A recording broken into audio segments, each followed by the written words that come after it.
volet justice de ce journal, le dernier témoin cité à comparaître par la partie civile a bouclé ce mercredi sa déposition. Cette audience criminelle s'inscrit dans le cadre des événements du 28 septembre.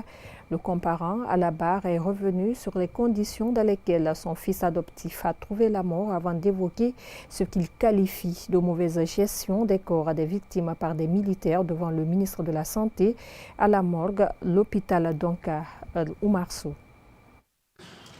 8 balles, c'est le nombre de projectiles d'armes à feu qu'a reçu le défunt fils adoptif du témoin en la personne de Mamadou Chérif Bari. Le comparant dans sa déposition déclare que la victime a succombé face à ses blessures dans l'un des quartiers de Bambeto lors de la journée du 28 septembre 2009.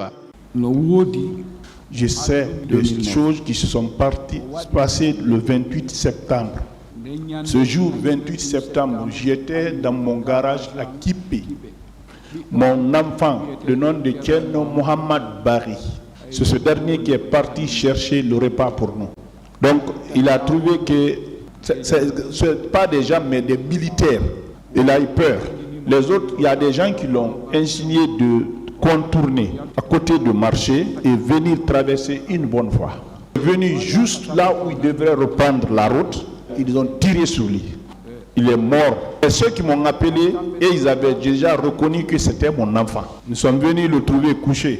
Il a reçu 8 balles au niveau de la poitrine. Ils ont tiré le bol là où aussi il y avait le manger. Ceux qui regardaient les voisins, d'autres m'ont dit c'est eux-mêmes qui ont mangé le riz.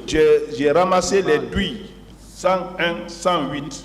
Dieu faisant, j'ai attendu là-bas jusqu'à ce que j'ai vu la Croix-Rouge. On les a signalés.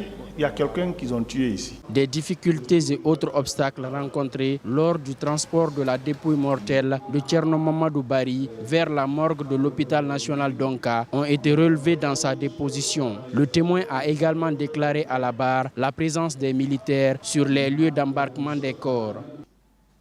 Nous sommes partis avec les Croix-Rouges. En ce moment, c'est un blanc qui se promenait avec le véhicule de Croix-Rouge.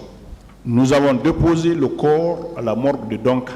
Ce que j'ai vu là-bas ce jour, les corps sont couchés très nombreux. J'ai des paires sécurité, garage, mais le sang est rentré dans ma paire. Quand nous avons déposé le corps en sortant de là, il se trouvait qu'il y a beaucoup de camions militaires qui étaient venus à la porte, à la rentrée. Donc ils ont crié sur nous, quittez! On a vu les gardes là, prendre les corps de la morgue. Ils ont embarqué beaucoup parce qu'ils ont jeté jusqu'à ce que le véhicule était plein. Monsieur le ministre de la Santé, M. Chérif Abdoulaye Diaby. Il y était, le véhicule a bougé. Quand l'autre véhicule est parti, nous avons vu un autre véhicule qui s'approchait. Moi, on m'a envoyé, on m'a déposé à Koloma. Nous sommes restés jusqu'au jour, vendredi, là où ils ont dit qu'ils allaient procéder à la restitution des corps, mais on n'a pas obtenu, on ne nous a pas restitué le corps. On avait entendu dire les gens, ils sont partis jeter les corps, ils sont partis jeter les corps. Parce que le ministre a été arrêté. Pour moi, on allait rentrer en possession de nos corps. On a regardé parmi tous les corps, on n'a pas vu. C'est ce qui m'est arrivé, c'est ce que je connais. Avant le renvoi de l'audience au 19 février pour la suite des débats, la plupart des avocats qui assurent la défense des accusés ont notifié leur désistement par rapport à la comparution de leurs témoins. Cependant, la demande des conseils du colonel Ibrahima Souri Kamara alias Kalonzo, qui consiste à faire comparaître l'un de ses témoins, a été acceptée par le tribunal criminel.